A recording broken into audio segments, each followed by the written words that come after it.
Hello everyone, and welcome to week 9 of the course, where we will be discussing waterborne diseases. Throughout this module, we will explore how climate change impacts waterborne diseases and the associated health effects. Through our case study of the 2022 flooding in Pakistan, we will explore how flash flooding impacts waterborne diseases and how inequity shapes who is most vulnerable. Listed here are the learning objectives for this video. Please take a moment to pause and reflect before continuing on with the video. So firstly, what are waterborne diseases? Waterborne diseases include many different types of infections that are transmitted via water and include pathogens across a range of taxa, including viruses, bacteria, protozoa, and helminths.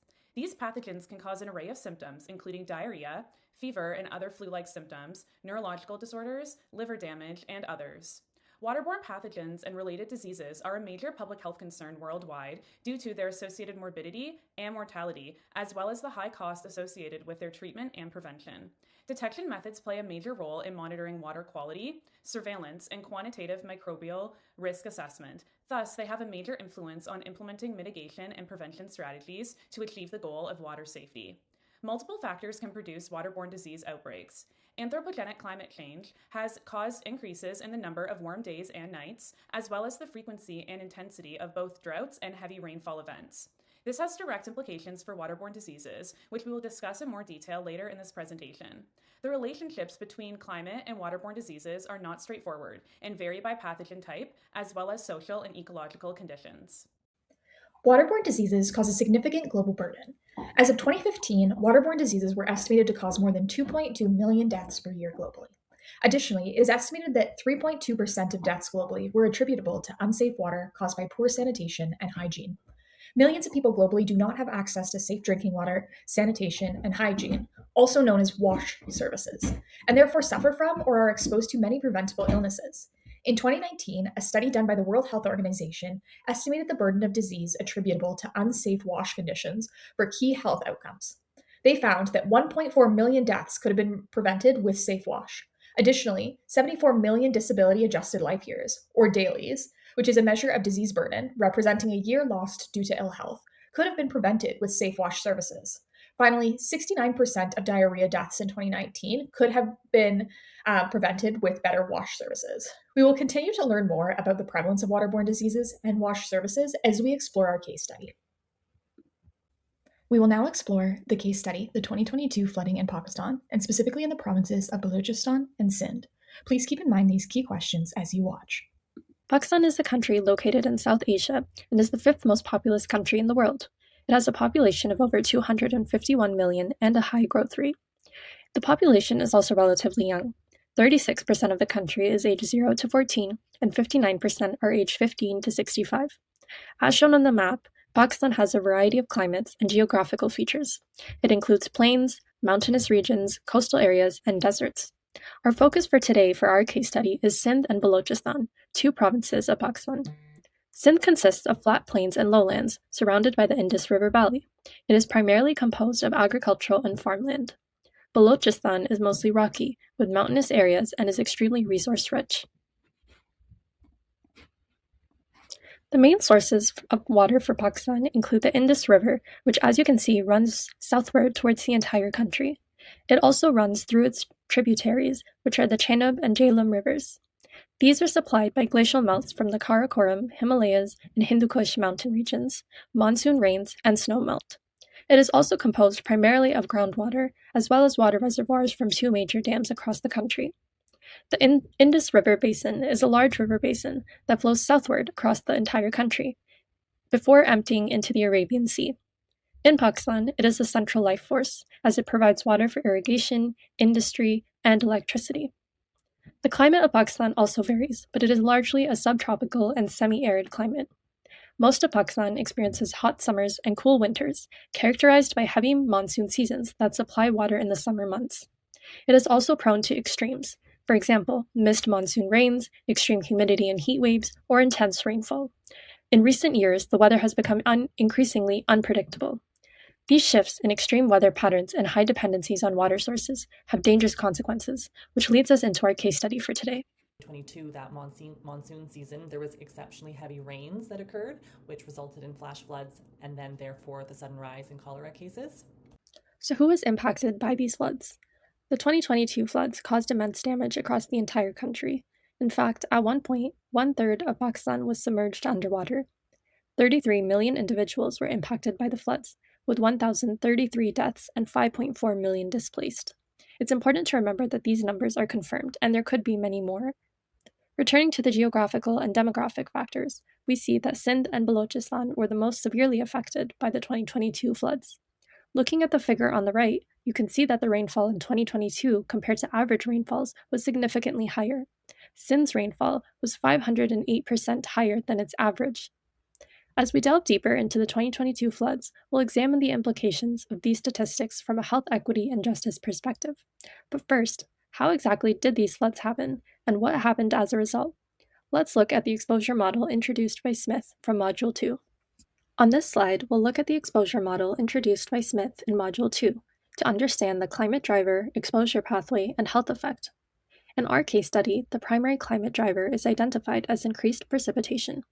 A combination of glacier melt, extreme heat waves, and increased atmospheric moisture, all driven by rising temperatures, led to a severe monsoon season and heavy rainfall. Pakistan saw an increase of 500 to 700% of their average rainfall. When we consider waterborne diseases generally, our reading this week by Levi et al. Identifies the following in respect to increased temperature. Increased bacteria from drinking water delivery systems are recorded in warmer summer months. Higher temperatures may also increase the probability of food spoilage and pathogen loads in animal reservoirs. Water consumption rates also increase during warmer times of the year. This increases the probability of ingesting pathogens in areas with poor quality drinking water. This intense rainfall, coupled with Pakistan's geography, produced severe flooding that had created the exposure pathway. In this example, the flooding is identified as the environmental condition. Flood basins and rivers overflowed, and drainage systems were unable to sustain the record-breaking rainfall. Again, Levi et al. Examined how flooding can directly affect the transportation of pathogens. If pathogens are present in soil, heavy rainfall can mobilize them into surface waters and watersheds. Further heavy rainfalls can lead to the resuspension of pathogens in sediment and the contamination of groundwater. Finally, floods can cause backflows in water systems, leading to the contamination of both groundwater and drinking water sources. As a result, the environmental hazard here is contaminated water. The large volume of floodwaters contaminated drinking and sanitation systems, destroyed food and agricultural facilities, healthcare facilities, infrastructure, and homes. This leads us to our health effect. The exposure pathway accelerated the transmission and infection of the bacterium Vibrio cholerae, resulting in a large cholera outbreak that spread across the region. In late 2022, more than 2,000 cases of cholera were confirmed. So, what is cholera? Cholera is characterized by infection by the Vibrio cholerae bacteria, and symptoms include severe acute watery diarrhea and severe dehydration. After consuming contaminated water, symptoms can show up between 12 hours and up to 5 days later, affecting both children and adults. Many people infected do not develop any symptoms, despite the presence of infection. And this means that cholera is easily transmitted throughout the environment unknowingly, leading to further infection amongst the population. Given this, cholera has been identified by the World Health Organization as a global threat to public health and an indicator for inequity. There are an estimated 1.3 to 4 million cases of cholera per year globally, with estimated deaths due to infection being up to 143,000 per year globally. Like cholera, waterborne diseases can be transmitted by a variety of mechanisms, including temperature changes and flooding, as we have discussed, but also overcrowding, improper food preparation, water treatment deficiencies, human settlements, dams, immunization programs, and healthcare, to name a few. Referring to the 2022 floods and looking at how cholera was transmitted, as an endemic disease in Pakistan, low-income countries tend to be breeding grounds for diseases such as cholera, and Pakistan has long suffered from cases. There have been a variety of transmission methods stemming from environmental hazards due to flooding, including a lack of sanitation or water treatment, compromised sanitation and wash facilities leading to contamination with fecal matter or open defecation. During flooding events, water contamination and demands on wash infrastructure are exacerbated, amplifying the risk potential of bacterial and viral pathogen spread. This relates to the next point of overcrowding and displacement. Humanitarian response settings that follow disasters, where displacement and overcrowding exists, coupled with response stress, strains on wash infrastructure encourage infectious disease spread. Improper food preparation is also another contributing factor. This is particularly prevalent in rural areas where a lack of education, cultural practices, or taboos surrounding hygiene and sanitary food preparation can increase exposure to transmission of bacteria. Infrastructure is another contributing factor. This includes homes, buildings, bridges, inadequate infrastructure, limited proactive measures and policies, and outdated river management systems. We can think about cracked or eroded pipes, conditions of water storage containers, sewer leakage, and detection methods for monitoring water quality. One example is the lack of infrastructure is lack of dams. One of the reasons that contribute to excessive floods is the lack of dams. The dams they have cannot control the water during excessive floods. During the 2022 floods, many dams breached because of their limited capacity, forcing floodwaters to enter residential areas in Balochistan. The lack of immunization programs is also another contributing factor. Immunization as a primary preventative intervention has contributed to overuse of antibiotics, which has resulted in cholera strains that are resistant to treatment, including increasing the severity of outcomes for those living in Balochistan. We will now explore how the concept of environmental justice applies to the 2022 flooding in Pakistan. As a refresher, in Module 4 of this course, we learned that a core theme of environmental justice is that environmental quality and human rights are inseparable. As our lecture stated, environmental justice posits that ideas about justice should be incorporated into understanding of environmental sustainability with a focus on the equal distribution of economic, health, and environmental systems that empower populations. Climate disasters and waterborne diseases often impact some groups more than others. In Pakistan, social, life, and geographic vulnerabilities present additional layers of impact for different groups of people.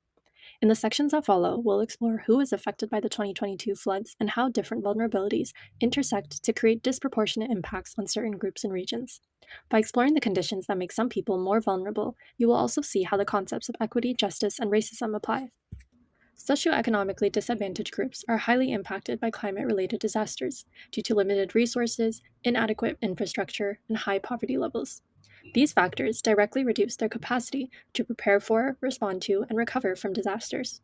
Additionally, the added layer of limited resources heightens exposure to these disasters, reduces opportunities for preparation and warning, and limits the ability to overcome these effects.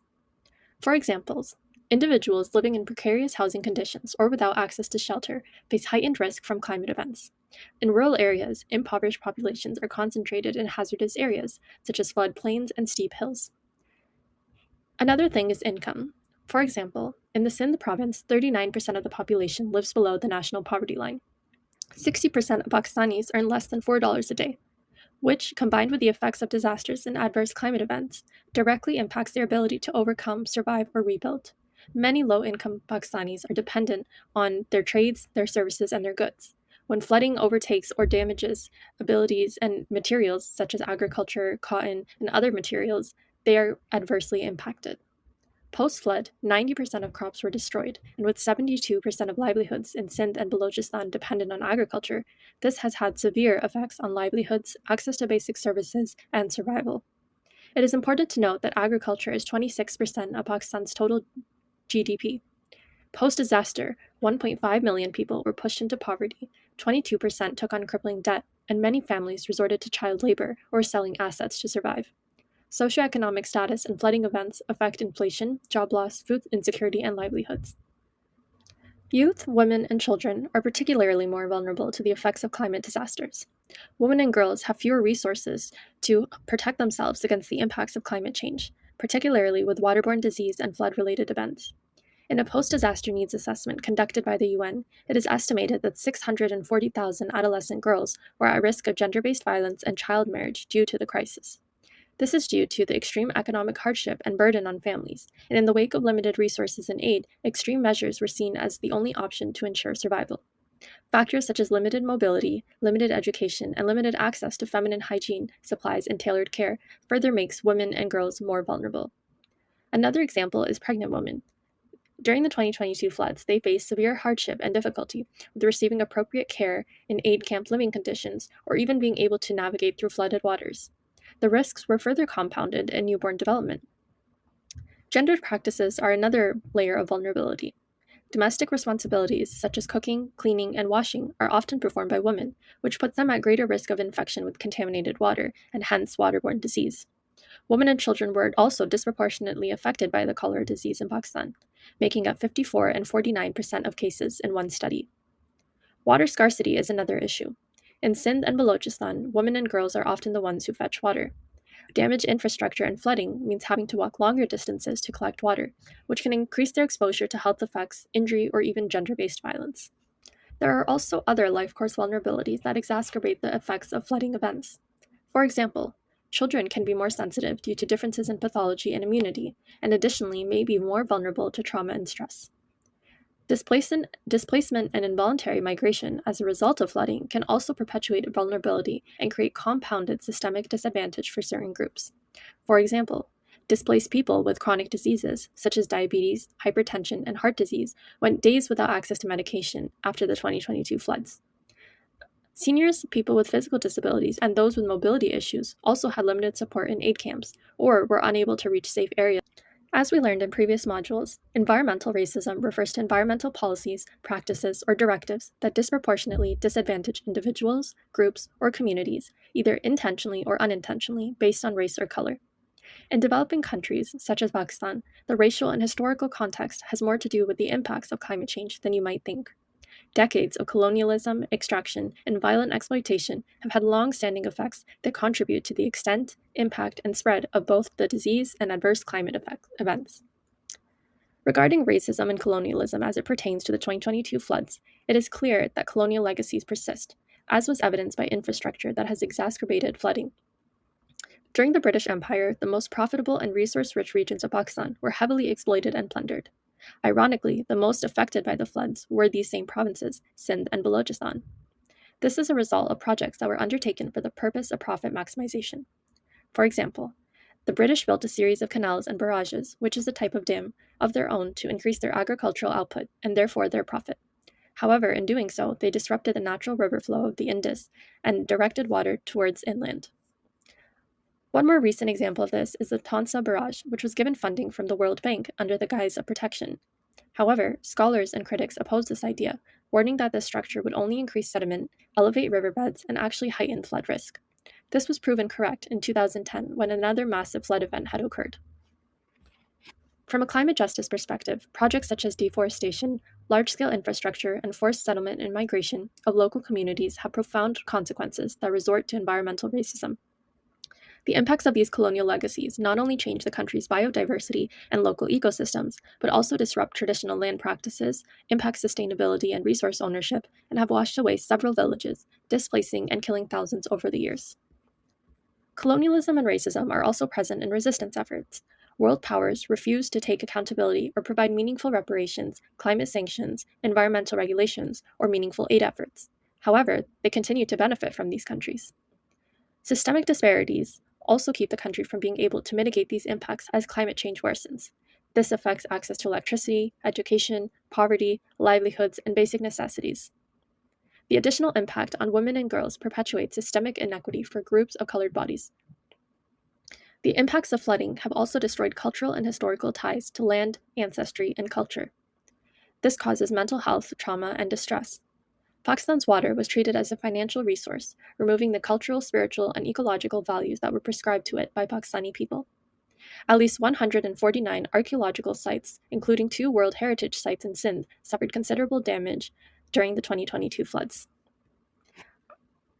In the quote below, climate justice is the afterlife of colonialism, a system that plunders people and planet and then abandons them to pay the price. It is clear that racism and colonialism has much more to do with not only the direct conditions that led to flooding, but also the impacts and consequences that arose after. We will now shift our focus to explore the climate and geographic vulnerabilities Pakistan faces and how this was exacerbated by the 2022 flooding. Globally, the water scarcity crisis is increasing. However, not all regions are equally impacted. Pakistan suffers disproportionately from water sanitation and scarcity. Among the countries with insufficient water and sanitation problems, Pakistan has been ranked 3rd according to the International Monetary Fund, as 2.1 million Pakistani individuals are deprived of safe water. This translates to only about 20% of the population who has access to quality, safe water. Additionally, the per capita water availability has dropped from 5,000 cubic meters in 1950 to only 660 cubic meters in 2025. Many complex factors drive the water scarcity crisis in Pakistan, including climate change, poor development of water storage structures, political influences, population growth, and industrial surges. A key climate driver threatening long-term water security is the 0.5 annual retreat of the Himalayan glaciers, which feed Pakistan's rivers and provide 75% of the country's fresh water. Water scarcity directly drives a surge of waterborne diseases through forcing reliance on unsafe water sources, reducing hygiene capabilities, and concentrating pathogens in limited water supplies. This leads to increased rates of health effects such as diarrhea, cholera, and typhoid. Pakistan contributes a mere 0.7% of global greenhouse gas emissions. However, it ranks 8th on the Global Climate Index, which is a measure of vulnerability to extreme weather events. This discordance between culpability and suffering underscores the systemic inequity embedded in global climate dynamics. The climate injustice facing Pakistan is rooted in historical carbon inequality. Industrialized nations, which account for 92% of excess CO2 emissions since 1850, built their wealth on fossil fuels, while countries like Pakistan remain energy deprived and climate exposed. Additionally, increased technological development has led to the introduction of biological, chemical, and physical impurities in drinking water. Together, these intersecting legacies of carbon inequality and uneven technological development highlights how climate change in Pakistan manifests not only as an environmental crisis, but as a significant injustice as well. Pakistan's geographic precariousness magnifies climate risks. The Indus River Basin, which supports 90% of Pakistan's agriculture, is both a lifeline and a liability. Monsoon rains, glacial melting, and outdated irrigation infrastructure create a hydrological trap where droughts and floods occur in rapid succession. The nation's geographic context amplifies minor climatic shifts into existential crises, exposing millions to a cycle of displacement, poverty, and insecurity. At the coastal belts of Balochistan and Sindh, climate impacts are observed in increased frequency and severity. During the 2022 floods, the rural districts of Balochistan and Sindh were disproportionately affected, as shown in this map of the distribution of flooding events. Rural populations face disproportionate impacts from flooding and yet experience greater delays in accessing relief and healthcare services. In Sindh and Balochistan, the consequences of climate-induced flooding were particularly acute due to heavy, unpredictable monsoon rains, inadequate drainage, and extensive low-lying floodplains. Landless citizens were severely affected as their shelters, which are mostly made of mud, were overwhelmed and flattened during the initial monsoon rains. As shown in this map, Balochistan and Sindh both suffered disproportionate impacts on housing. Thus, individuals living in these areas were subject to increased rates of housing insecurity and forced displacement. Despite persistent inequities in global climate governance, Pakistan's experience with climate-induced flooding has generated important, though uneven, opportunities for adaptation, mitigation, and resistance. At the institutional level, flood management efforts are coordinated by the Federal Flood Commission, the National Disaster Management Authority, Provincial Disaster Management Authorities, and the Pakistan Army. However, these mechanisms are often constrained by limited financial resources, poor interagency coordination, and outdated infrastructure, which significantly undermines their effectiveness during large-scale environmental crises. The 2022 floods exposed the fragility of Pakistan's disaster response systems and prompted the government to declare a state of national emergency. Institutional response to the floods was further weakened by Pakistan's turbulent political climate. Rivalry among the sitting government and the former PTI administration delayed critical decision-making and relief efforts, exacerbating human and economic losses. Although the government allocated approximately 37.2 billion Pakistan rupee, which is roughly 180 million Canadian dollars, to support 1.5 million affected families, prioritizing immediate needs such as healthcare, food security, water and sanitation, agriculture, and shelter, many communities reported that aid was delayed and disproportionately allocated to wealthier individuals.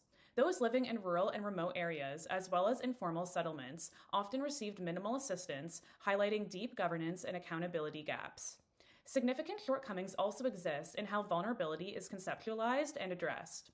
Gaps exist in the current research on flood impacts with insufficient evidence accounting for the nuanced impacts on marginalized populations, particularly women, people with disabilities, unaccompanied children, and female-headed households. Notably, neither government agencies nor humanitarian actors implemented targeted protection measures for these vulnerable groups, underscoring the need for more inclusive, equity-driven adaptation strategies.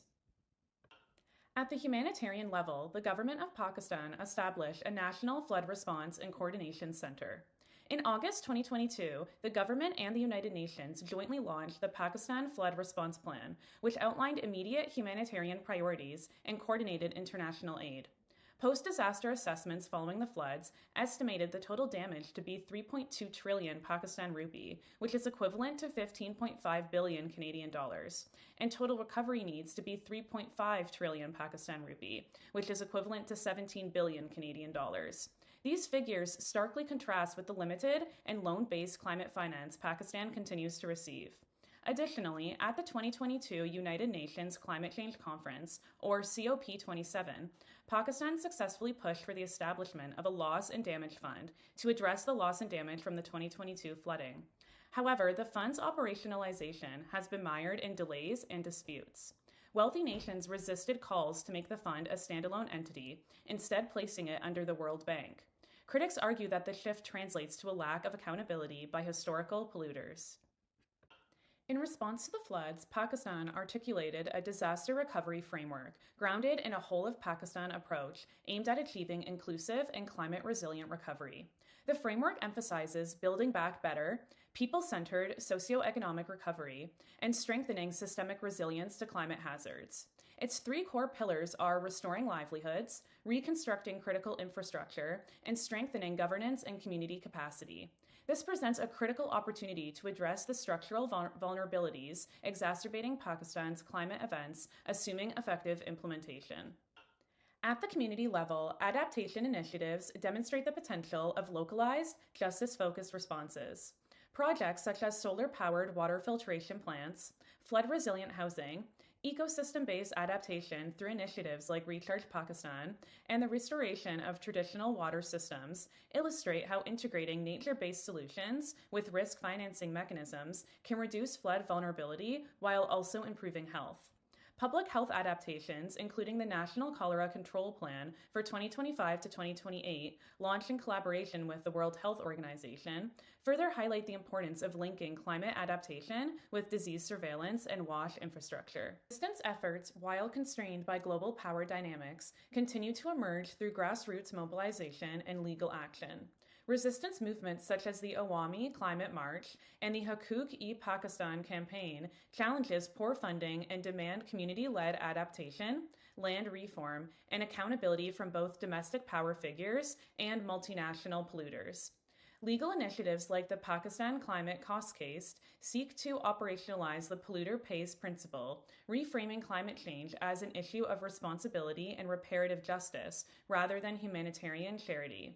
These efforts ultimately reveal that while structural resistance from high-emitting nations persists, Pakistan's climate response contains critical openings to improve equity and climate justice.